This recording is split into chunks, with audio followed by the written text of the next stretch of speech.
नमस्कार प्रिय भक्तों, स्वागत है आपका हमारे चैनल पर। आज हम सुनेंगे पुरुषोत्तम मास महात्म्य की कथा का अध्याय 11वां और 12वां।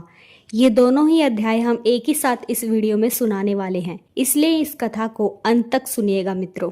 पिछली कथा में हमने जाना कि कैसे दुर्वासा ऋषि की बात न मानकर उस कन्या ने अपना एक अलग रास्ता चुन लिया और उसने अधिक मास के बजाय शिव की कठोर तपस्या करने का निर्णय लिया। अब जानेंगे उसकी आगे की कथा कि उस कन्या के साथ क्या हुआ तथा उसकी कठोर तपस्या का क्या निर्णय निकला। तो मित्रों, ध्यान लगाकर इस कथा को अंत तक सुनिएगा। कहा जाता है कि जो यह कथा पूरी सुनता है उस पर भगवान विष्णु की कृपा अवश्य ही होती है तथा उसे मनोवांछित फल की प्राप्ति होती है।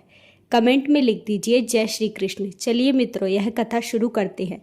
पहले सुनेंगे अधिक मास पुरुषोत्तम मास कथा का अध्याय 11। सूत जी बोले, हे मुनिश्रेष्ठ, अब मैं आपको उस अद्भुत कथा का सार सुनाता हूँ जिसमें एक तपस्विनी कन्या की कठोर साधना, भगवान शंकर की कृपा और पुरुषोत्तम मास के महत्व का गूढ़ रहस्य प्रकट होता है।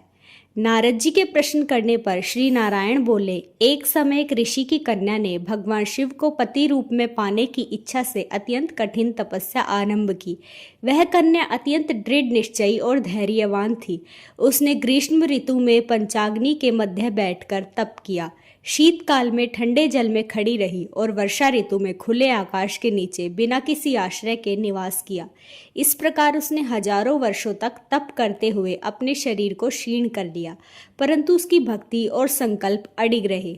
उसकी ऐसी कठोर तपस्या को देखकर देवराज इंद्र भी चिंतित हो उठे, किंतु वह कन्या अपने लक्ष्य से तनिक भी विचलित नहीं हुई। अंततः उसकी तपस्या से प्रसन्न होकर भगवान शिव उसके समक्ष प्रकट हुए। उनके दिव्य स्वरूप के दर्शन पाकर वह कन्या अत्यंत प्रसन्न हुई और विनम्र भाव से उनकी स्तुति करने लगी। उसने भगवान शिव को दुखों का नाश करने वाले और भक्तों के रक्षक के रूप में प्रणाम किया। भगवान शंकर उसकी भक्ति से प्रसन्न होकर बोले, हे तपस्विनी, मैं तुम पर प्रसन्न हूँ, तुम जो चाहो वर मांग लो। यह सुनकर वह कन्या अत्यंत हर्षित हुई और बार बार एक ही वर मांगने लगी, हे प्रभु, मुझे पति दीजिए, मुझे पति दीजिए। उसने अपनी इस इच्छा को 5 बार दोहराया। तब भगवान शंकर ने मुस्कुराकर कहा, हे सुंदरी, तुमने 5 बार पति मांगा है, इसलिए अगले जन्म में तुम्हें 5 पति प्राप्त होंगे। वे सभी वीर, धर्मज्ञ और गुणवान होंगे। यह सुनते ही कन्या व्याकुल हो उठी। वह हाथ जोड़कर बोली, हे प्रभु, संसार में एक स्त्री का एक ही पति होता है, 5 पति होना तो लोक विरुद्ध है।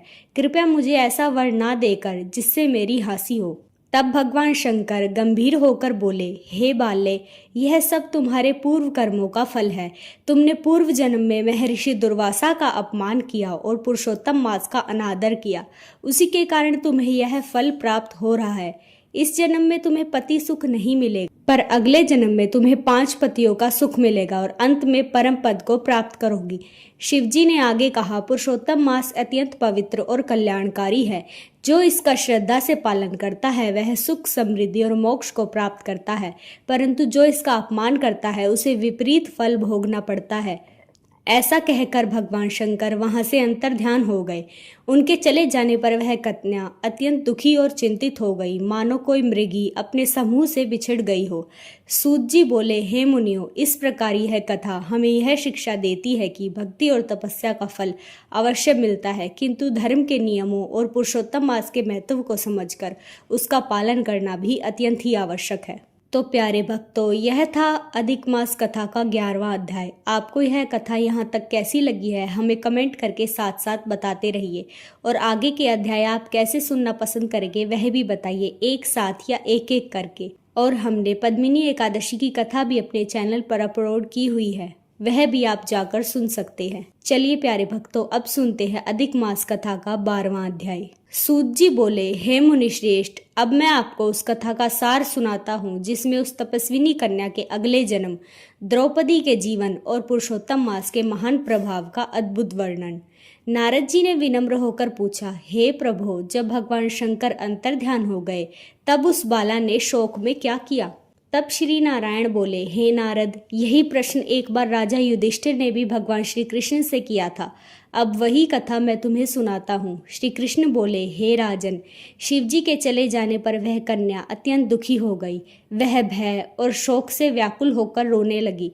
उसका शरीर तपस्या से पहले ही क्षीण हो चुका था। अब दुख की अग्नि ने उसे और भी जला दिया। वह ऐसे प्रतीत होती थी जैसे वनाग्नि में जली हुई कोई लता। समय बीतता गया और अंततः काल के प्रभाव से वह अपने आश्रम में ही शरीर त्याग कर बैठी। हे राजन, उसी समय यज्ञसेन नामक राजा ने एक महान यज्ञ किया और यज्ञ कुंड से एक दिव्य तेजस्विनी कन्या उत्पन्न हुई। वही कन्या आगे चलकर राजा द्रुपद की पुत्री द्रौपदी के नाम से प्रसिद्ध हुई। पूर्व जन्म की वह तपस्विनी कन्या अब द्रौपदी के रूप में जन्मी थी। उसका स्वयंवर हुआ जिसमें अर्जुन ने मछली की आंख भेदकर उसे प्राप्त किया, परंतु आगे चलकर उसे अत्यंत कष्टों का भी सामना करना पड़ा। दुर्योधन की सभा में दुशासन ने उसके केश पकड़कर उसे अपमानित किया। उस समय उसने अत्यंत व्याकुल होकर मुझे पुकारा, हे कृष्ण, हे दीन बंधु, अब मेरा कोई नहीं, आप ही मेरे रक्षक हैं। प्रथम पुकार में मैंने उसकी ओर ध्यान नहीं दिया क्योंकि उसने पूर्व में पुरुषोत्तम मास का अनादर किया था, परंतु जब उसने पूर्ण समर्पण भाव से पुनः मुझे पुकारा तब मैं तुरंत वहां पहुंचा और उसकी लाज की रक्षा की। श्री कृष्ण आगे कहते हैं, हे राजन, द्रौपदी मेरी अत्यंत प्रिय भक्त है, परंतु पुरुषोत्तम मास का अपमान करने के कारण उसे कष्ट सहने पड़े। जो पुरुषोत्तम मास का तिरस्कार करता है उसका पतन निश्चित है, और जो भक्त को पीड़ा देता है वह मेरा सबसे बड़ा शत्रु होता है। इसके बाद श्री कृष्ण ने पांडवों को आश्वासन दिया कि वे उनके शत्रुओं का नाश करेंगे और उन्हें पुनः राज्य प्राप्त होगा।